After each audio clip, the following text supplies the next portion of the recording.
Another day, another pair mga kalapatids. Ito bagong pares natin. Ayan, oh.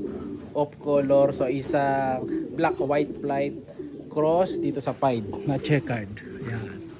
So ito yung black white flight natin na ano to pure Vandenbroek. Ito pure Vandenbroek din. Pure line naman tong isa. Ayan. So magiging magandang ano nito. Parisan, bagay na bagay sila. Vandenbroek cross, Vandenbroek, no? So papakita ko sa inyo pareho ang kulay nila. Pagtabihin muna natin para mas makita nyo ang ganda nila. Ayan.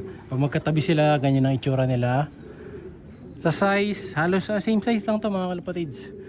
Sa line naman, magiging maganda line nito kasi halos pure Vandenbroek na talaga sila. Kabilaan, tatay, nanay, ang magiging anak, Vandenbroek talaga. So kulay nung isa, medyo ano siya, bull eye, yung ito, yung pied. Yung black naman natin, orange eye siya. Ayan. So saktuhan lang din ang mga tuka nito mga kalapatids. Ilong, laki ng ilong. Ayan. So ito, may anak na to na ano, pulling winner eh. Kaya sakto to, may speed. Ito, for testing pa lang natin, wala pa tayong nailaban na anak.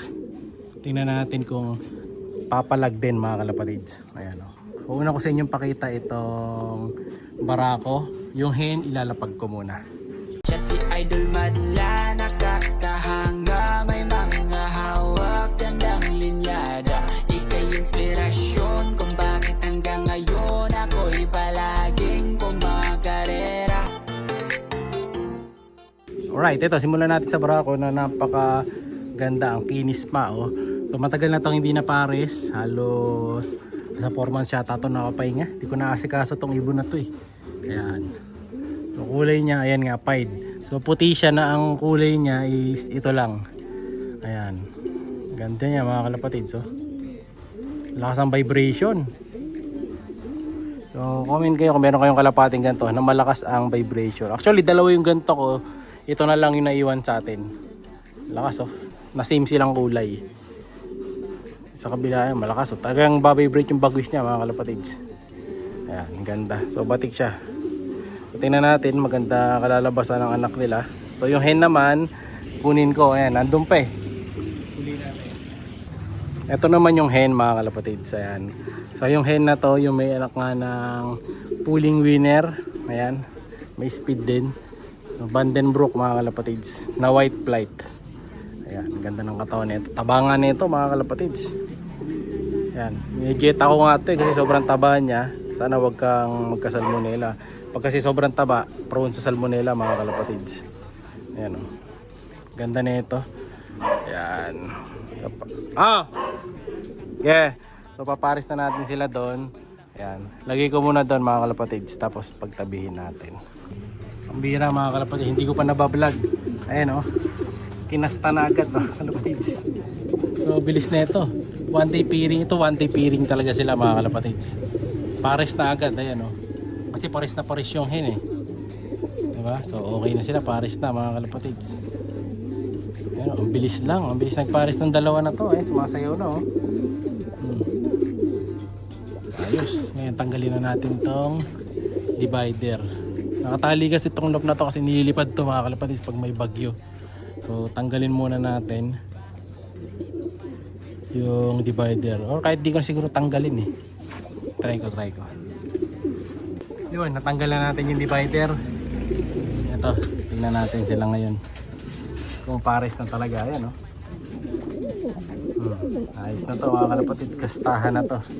So mamayang gabi, mas mabilis pa pares to. Pag gising nila magkatabi na sila eh. Ayan o.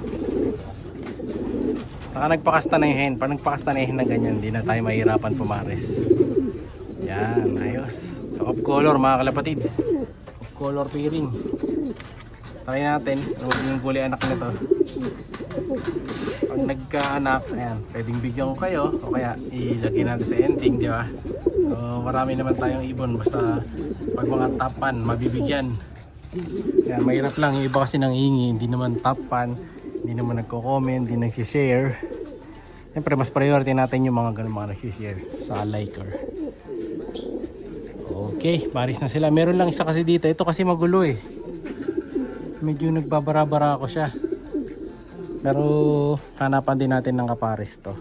No? So may isa pa tayo available kasi ito si Kalawang.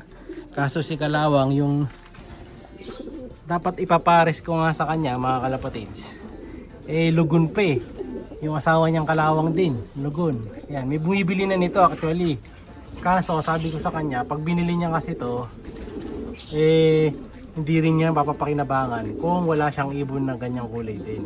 Yan, kasi kailangan mo ng ganyang kulay din or ganyang jeans bago ka pa makapaglabas ng ganyang kulay.